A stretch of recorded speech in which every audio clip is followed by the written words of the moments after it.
जेवर एयरपोर्ट बनेगा, उत्तर प्रदेश की अर्थव्यवस्था में कितनी ग्रोथ होने जा रही, 1 लाख करोड़ रुपए की आएगी उसमें इनकम उत्तर प्रदेश सरकार की। आज उत्तर प्रदेश के अंदर इंफ्रास्ट्रक्चर की स्थिति है। उत्तर प्रदेश आज इंफ्रास्ट्रक्चर प्रदेश भी बना है। इन्वेस्टमेंट के लिए क्या कहना, उत्तर प्रदेश में 2017 के पहले कोई इन्वेस्टर नहीं आता था, क्योंकि इन्वेस्टमेंट के लिए सुरक्षा चाहिए, पॉलिसी चाहिए। इन्वेस्टमेंट के लिए पॉलिसी के साथ साथ लैंड बैंक चाहिए, और लैंड बैंक के साथ साथ सरकार की नीयत भी चाहिए। याद करिए, 17 के पहले 1947 से लेकर के 2017 तक उत्तर प्रदेश के अंदर बामुश्किल से 14,000 से कम उद्योग थे, और आज अब तक हमारे पास 31,000 तो बड़े उद्योग लग चुके हैं। 96 लाख एमएसएमई यूनिट हैं। 96 लाख एमएसएमई यूनिट भी यूपी के अंदर आज के दिन पर कार्यरत हैं। एमएसएमई यूनिट में 3 करोड़ 11 लाख से अधिक लोग कार्य कर रहे हैं, और हमारे जो उत्तर प्रदेश के अंदर 31,000 से अधिक बड़े जो भी उद्योग लगे हैं, इन उद्योगों में भी 65 लाख से अधिक लोग कार्य कर रहे हैं। बहनों और भाइयों, इन्वेस्टमेंट तब आता है जब सरकार की नीयत अच्छी होती है।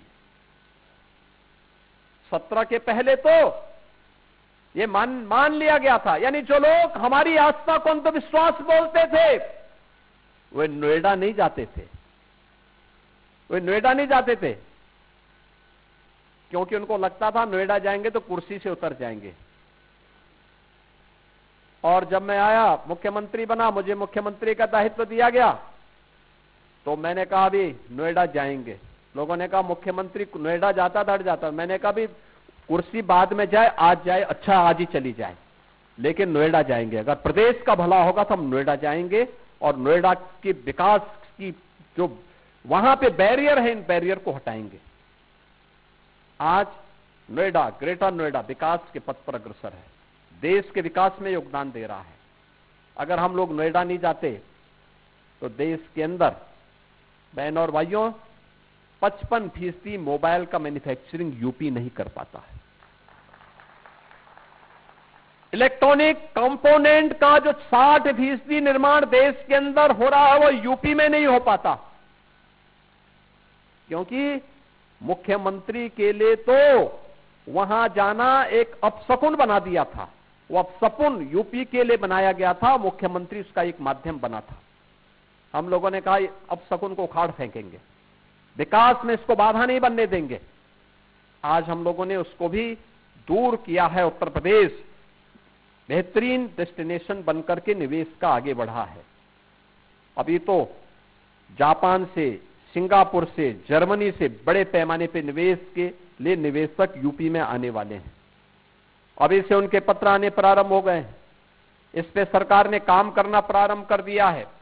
जिस प्रदेश में कोई निवेशक नहीं आता था, अब तक 15 लाख करोड़ रुपए का निवेश ग्राउंड ब्रेकिंग हुआ है। 6 लाख का हमारे पास वर्तमान में तैयार है, और हम लोग एक नई दिशा में उसमें आगे बढ़ चुके हैं। आज हर जिले में निवेश हो रहा है।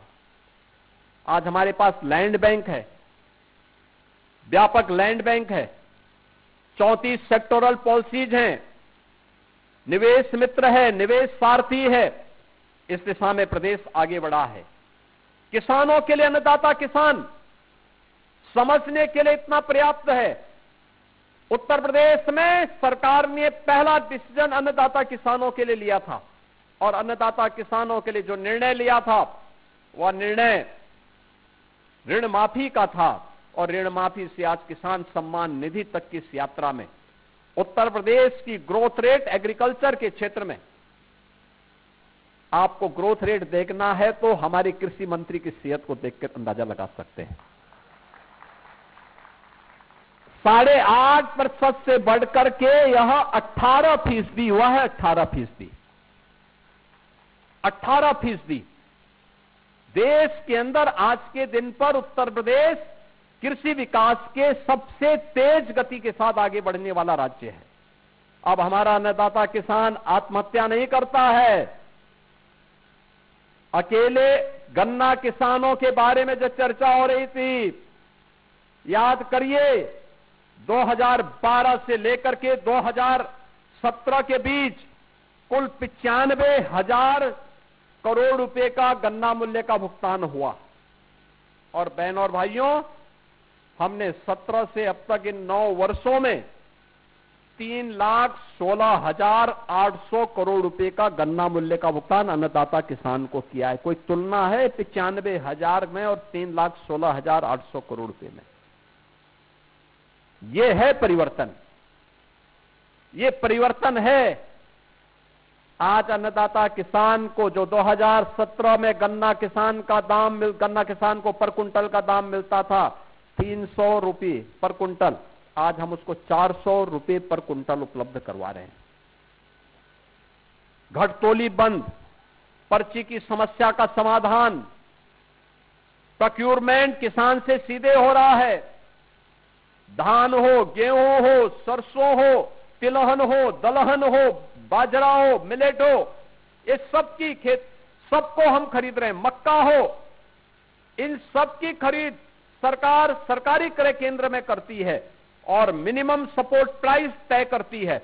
मार्केट में ज्यादा दाम मिले अच्छी बात है, मार्केट में बेचो, लेकिन कम दाम मिले हम उसकी गारंटी देंगे, आपको इससे कम दाम नहीं बिकने देंगे आपके उत्पाद को। मंडी शुल्क तब 2.5 से 3% लिया जाता था, आज मंडी शुल्क 1% लिया जा रहा है। अन्नदाता किसान को राहत मिले, यह सरकार के द्वारा उठाए गए अन्नदाता किसान के लिए वे लाभ हैं जिनके बारे में यहां पर केशव जी ने बताया कि 99,000 करोड़ रुपए केवल किसान सम्मान निधि से अन्नदाता किसान के खाते में प्रधानमंत्री जी ने दिए हैं। बहनों और भाइयों, ये सरकार की वह कार्यक्रम और योजना है जो अन्नदाता किसान को आज उत्पादक से जो कर्जदाता सपा, कांग्रेस, बसपा ने बनाया था, आज उसे कर्जदाता से फिर उभार करके हमने प्रदेश के अंदर उत्पादक की श्रेणी में फिर से ला करके उसे फिर से खुशहाल बनाने की दिशा में कदम बढ़ाए हैं।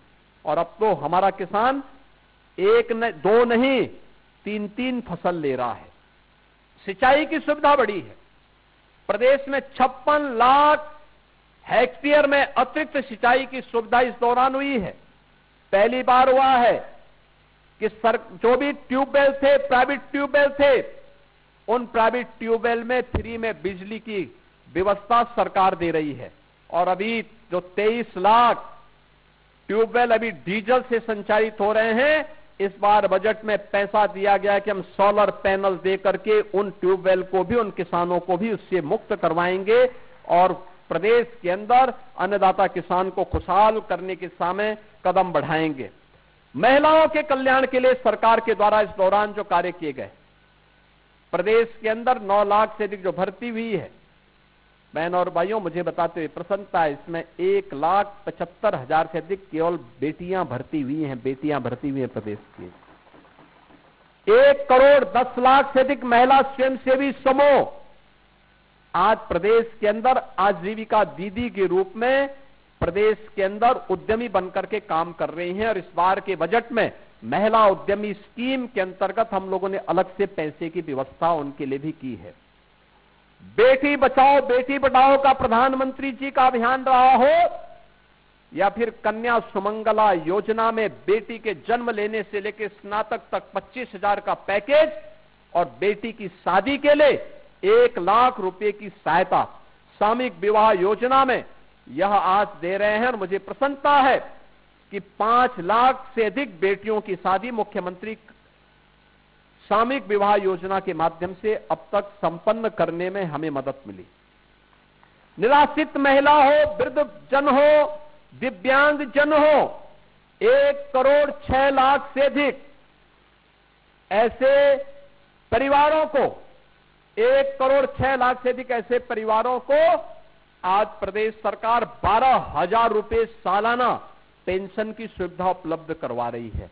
और हम बहुत शीघ्र इसके बारे में कैबिनेट फिर से निर्णय लेगा कि इसको भी कुछ बढ़ना चाहिए, जिससे उनके कल्याण के लिए और भी अच्छा काम हो सके।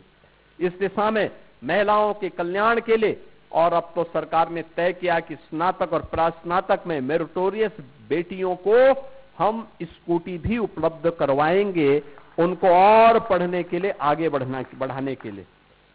बेटी की सुरक्षा के साथ साथ उसके सम्मान और स्वावलंबन के लिए मिशन शक्ति का कार्यक्रम सफलतापूर्वक प्रदेश के अंदर चल रहा है। तो उत्तर प्रदेश के प्रतिभावान युवाओं के लिए नौकरी के साथ साथ रोजगार और स्वरोजगार के अवसर उपलब्ध करवाने का कार्य, अकेले एमएसएमई ने 3 करोड़ से अधिक रोजगार उपलब्ध करवाए। बड़े निवेश के माध्यम से 65 लाख से अधिक हम लोगों ने नौकरियां उपलब्ध करवाई। और प्रदेश के अंदर युवा उद्यमी स्कीम के अंतर्गत अब तक 1,30,000 से अधिक हम लोगों ने ऐसे नए उद्यमी उत्तर प्रदेश के अंदर उपलब्ध करवाने में मदद की है। नए बजट में भी हमने प्रावधान किया है 2 करोड़ से अधिक नौजवानों के लिए टैबलेट की व्यवस्था। ये वर्तमान में स्कीम चल रही है, जिनमें 50 लाख नौजवानों को हम दे चुके हैं। शेष नौजवानों को टैबलेट उपलब्ध करवाने का कार्यक्रम भी हमारा आगे बढ़ रहा है। प्रदेश के अंदर गरीब कल्याणकारी योजनाओं के माध्यम से जो कार्य 15 करोड़ लोग फ्री में राशन की सुविधा का लाभ प्राप्त कर रहे हैं। प्रदेश के अंदर गरीब का बच्चा भी वर्ल्ड क्लास इंफ्रास्ट्रक्चर से युक्त विद्यालयों में पढ़ सकता है। अटल आवासीय विद्यालय उसके मॉडल हैं। इस प्रकार का मॉडल हर जनपद में सीएम कंपोजिट विद्यालय के माध्यम से लागू करने के कार्य पहले चरण में हर जनपद में 2-2 गत वर्ष दिए गए थे, 2-2 विद्यालय इस वर्ष भी हम लोग देने जा रहे हैं। प्रदेश के अंदर आयुष्मान भारत हो या फिर उस तबके तक पहुंच, मुसहर को कोई नहीं पूछता था। पिछली सरकारों ने उसको नकारा, वनटांगिया को नकारा, जनजातीय समुदाय को पिछली सरकारें नकारती थी। प्रदेश के अंदर चेरो हो, गोड़ हो, थारू हो, सहरिया हो, बुक्सा हो, मुसहर हो, वनटांगिया हो, इनके बारे में कभी इन्होंने काम नहीं किया, कभी नहीं किया। पहली बार हुआ है। 100% सिचुएशन के लक्ष्य तक पहुंचाने के लिए सरकार ने उनके लिए योजनाएं लागू की। आज उनको जमीन के पट्टे भी मिल रहे हैं, आज उनको आवास भी मिल रहा है, आज उनको हर नल घर नल की योजना का लाभ भी मिल रहा है, हर घर तक बिजली भी मिल रही है, हर घर तक राशन कार्ड भी उपलब्ध हुआ है, हर घर को स्वास्थ्य की सुविधा भी उपलब्ध हुई है। ये सभी सुविधाएं उन तबकों तक पहुंचाने का काम, क्योंकि हमने प्रदेश को फिरकों में बांट करके नहीं देखा, हमने जातीय चश्मे से नहीं देखा, हमने क्षेत्रीय चश्मे से नहीं देखा। हमारे लिए तो उत्तर प्रदेश की 25 करोड़ जनता ही परिवार थी और उसको परिवार भाव के साथ उसकी समृद्धि के लिए, उसकी खुशहाली के लिए सरकार ने कदम बढ़ाए और वह आज वहां तक पहुंचाने का काम, चाहे वह दलित हो, वंचित हो, गरीब हो, समाज की अति पिछड़ी जातियां हैं, उन तक भी सरकार पहुंची और योजनाओं का लाभ आज वहां पे आवास के रूप में, शौचालय के रूप में, राशन कार्ड के रूप में, आयुष्मान कार्ड के रूप में, उनके द्वारा चलाई जाने वाली आजीविका मिशन के कार्यक्रम के माध्यम से, मिल्क प्रोड्यूसर के माध्यम से आज वह सब वहां तक दिखाई देता है। उसका लाभ प्रदेश को प्राप्त हो रहा है।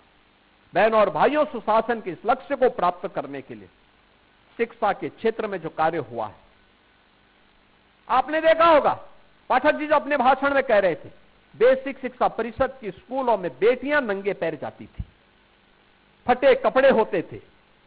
अगर सरकार कभी कृपा कर दे सत्र के पहले तो जो यूनिफॉर्म देती थी वह अपने आप में मजाक का पात्र बन जाती थी। और आज हम कह सकते हैं उत्तर प्रदेश में बेसिक शिक्षा परिषद में 1 करोड़ 60 लाख से अधिक बच्चे पढ़ रहे हैं। प्रदेश सरकार उन्हें किसी भी पब्लिक स्कूल और कॉन्वेंट से कम कीमत की यूनिफॉर्म नहीं देती उन बच्चों को।